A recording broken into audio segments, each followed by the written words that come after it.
Hello, everyone. Today I'm going to give you a tutorial on how to use Google Meet for educational purposes. I will show you the basics in terms of how to start a Meet session and how to join, how to record your session and control various features such as chat, camera, your microphone, closed captions, and so forth.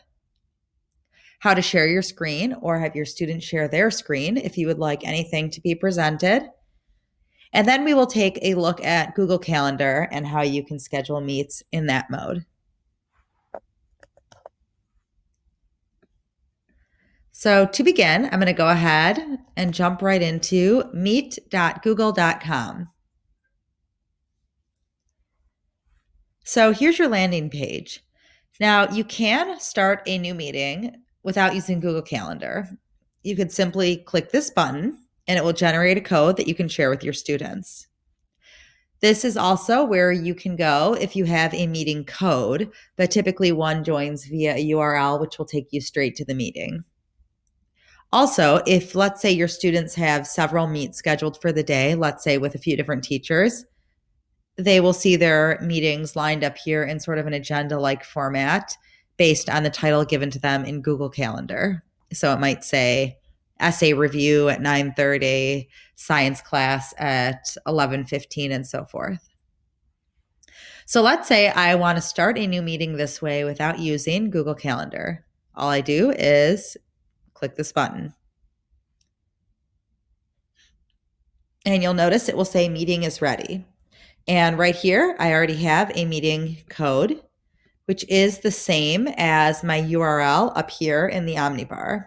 So you could either copy from here or from there. You'll also see there's an option to turn your camera off. So let's say you are in your pajamas and don't want your students to be aware of that. You can turn it off.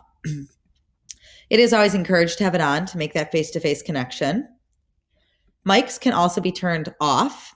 So if you have a dog barking, or let's say you want to tell your students, unless you're speaking, turn your mic off. That's a good strategy so you don't get feedback or background noises that can be distracting. So that's usually a good practice if it is a larger scale meet. So I'm going to go ahead and turn my mic on. I'm going to turn my camera off, and I'm going to start the meeting.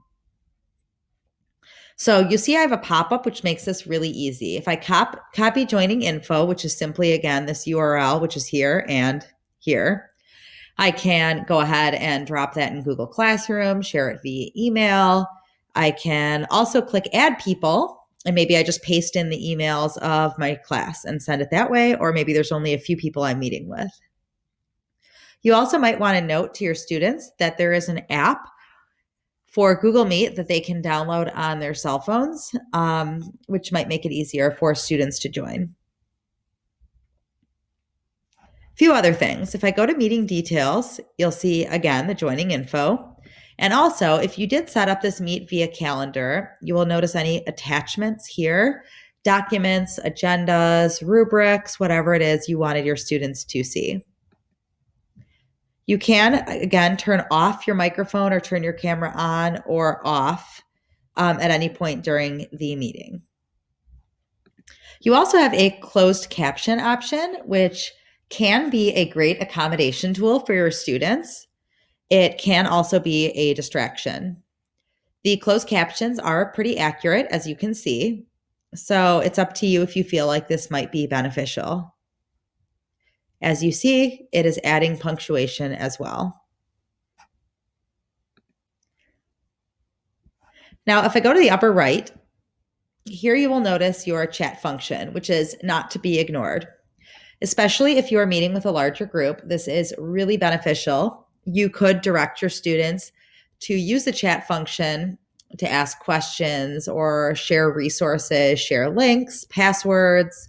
Let's say there's a password to log on to a site. I mean, not obviously a personal password. If you wanted to share a PDF document, if you wanted students to share Google Docs to do peer review, all of that can be accomplished via this chat. You do want to set up guidelines, of course, for your students so that they understand the etiquette of using Google Meet, when to speak, muting the microphone, using chat so you don't interrupt, and so forth. In the bottom right, you'll notice the 3 dots. Whenever you see these 3 dots in Google, you know it is going to help you to do more things. The 2 primary functions you'd use here are record meeting, which is free to educators through July, and change layout. Let's start with change layout.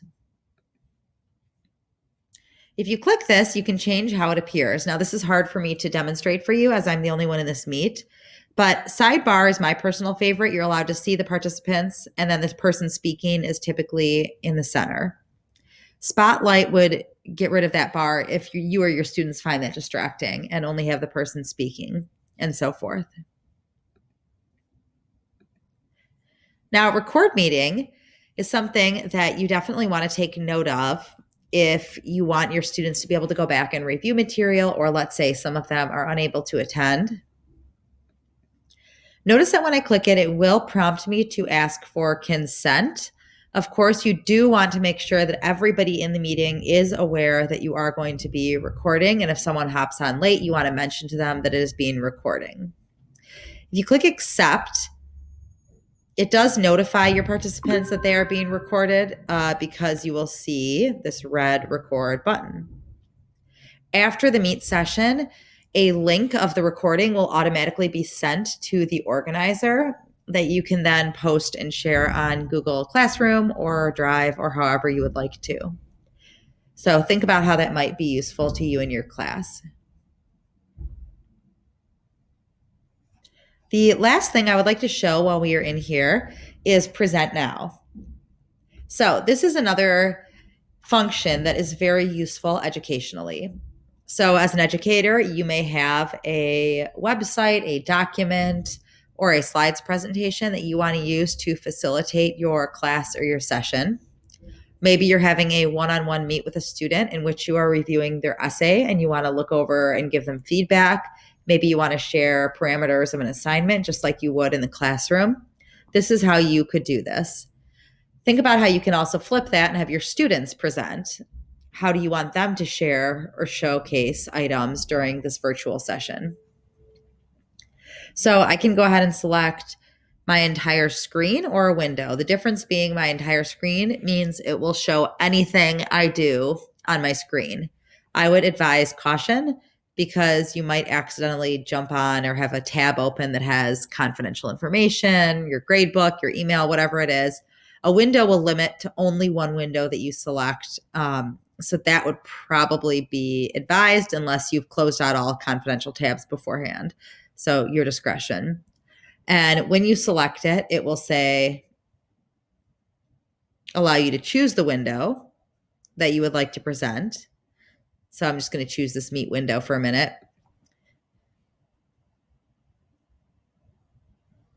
You'll see it says you are presenting to everyone. And let's say I hop to this window. It is reminding me that I am presenting to everybody. So let's say I'm using Common Lit and I want them to look at Mother to Son with me. We can do that together. So I'm going to go ahead and end this session. And you can see you can also hop off and rejoin. So if you have some connection issue, you might want to mention that to your students. I will jump over to Google Calendar. And what I'd like to do is show you how to create a meet using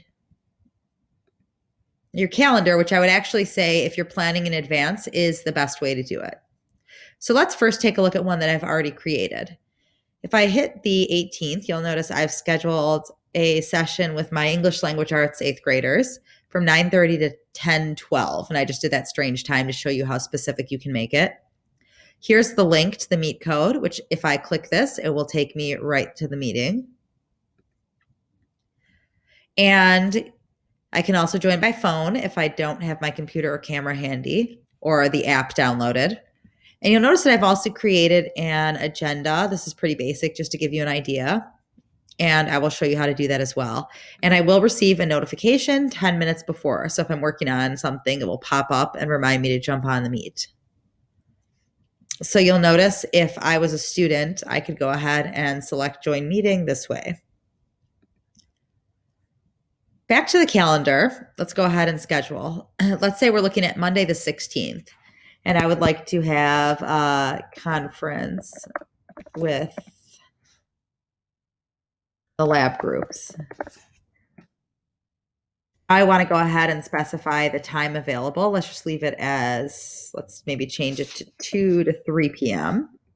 is my availability.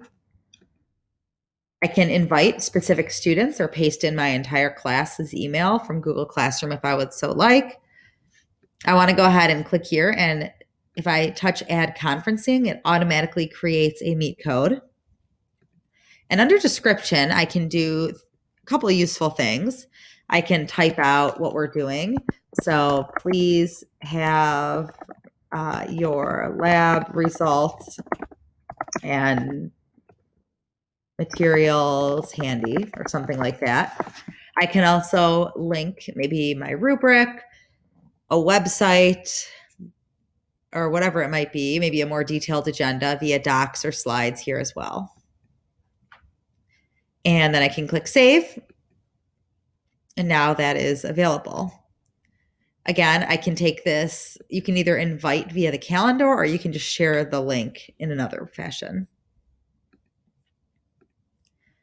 So that about covers the 101 of Google Meet. Please don't hesitate to reach out if you have additional questions or if I can be of any help. Thank you.